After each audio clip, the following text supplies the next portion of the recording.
Let's see how to insert columns and rows in Excel file. Click on the column number 2 or 3, any one column.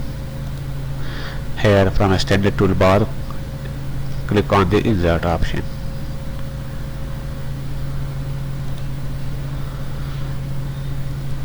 Second method, click on the column, right click, here click on the insert option.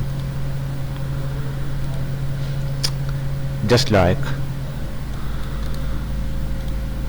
how to insert row in Excel file, click on any row, right click, here click on the insert option.